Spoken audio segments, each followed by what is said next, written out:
Ricoh Enterprise Solution. Adapter un devis au format de votre logiciel. L'adaptation des devis et BPU est très importante, car notre logiciel exige un format bien précis des devis, et cela pour qu'il puisse exécuter les tâches qui lui sont confiées.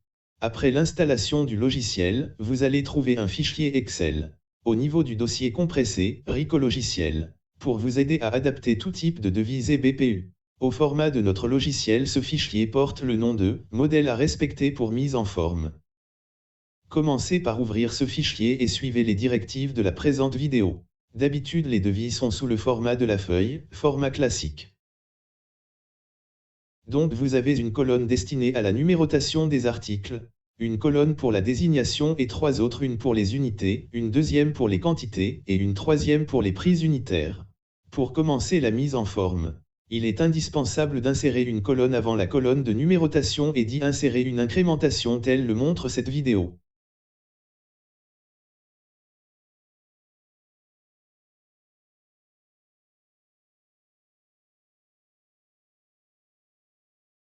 Une fois terminé, je pars vérifier le type d'articles qui ont fait sujet de la vidéo numéro 3. Mise en forme d'un article, car il vous faut donner le même numéro à tous les sous-articles, au niveau de la colonne, numéro d'article.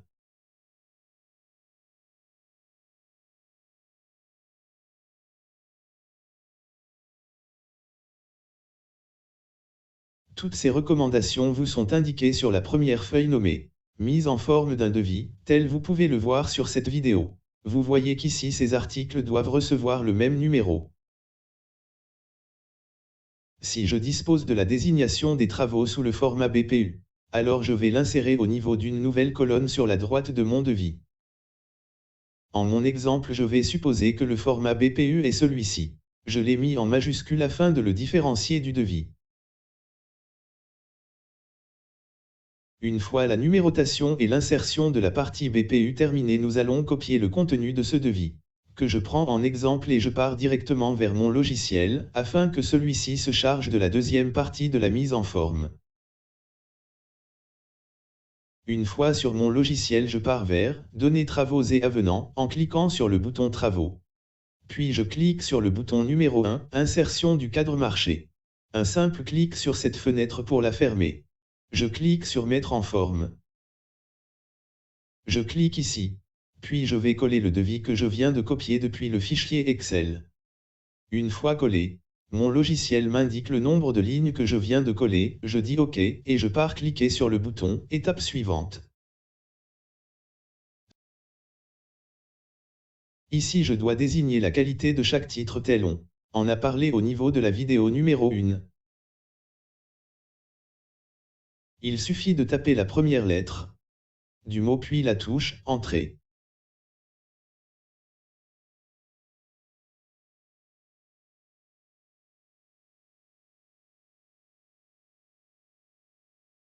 Une fois terminé, je pourrai visionner la première mise en forme de mon devis, et cela avant de passer à l'étape finale.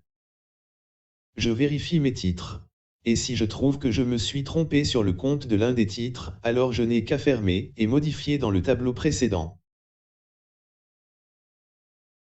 Une fois la vérification terminée, je ferme, je passe à l'étape suivante.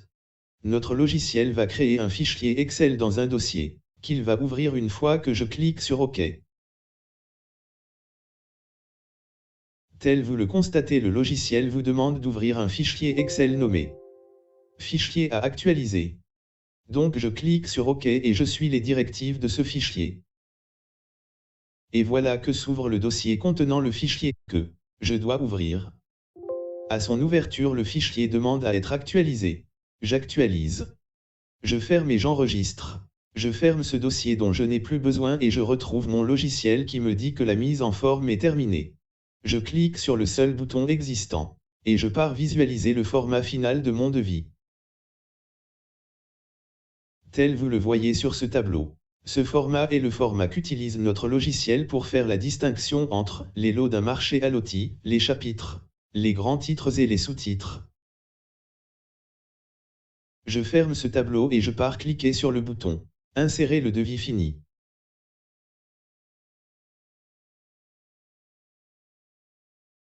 Mon devis a bien été enregistré sur mon logiciel. Autant que devis de mon marché dont on peut voir le montant total juste en fermant cette fenêtre. Je peux aller ici pour voir mon devis détaillé, sous le format que me fournit mon logiciel.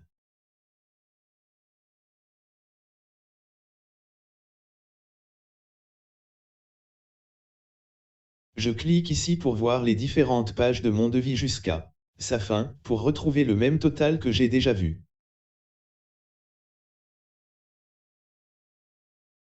Je quitte ce devis pour revenir à ce menu. Je demande à mon logiciel d'insérer mon BPU aussi, juste en cliquant sur ce bouton. Mon BPU a été correctement inséré tel vous le voyez, et en majuscule tel on l'a inséré pour le différencier de la désignation du devis. Et je peux maintenant établir les avances forfaitaires et sur APRO, les situations, les avenants et les DGD, que nous allons entamer en la vidéo numéro 5 destinée à établir une situation.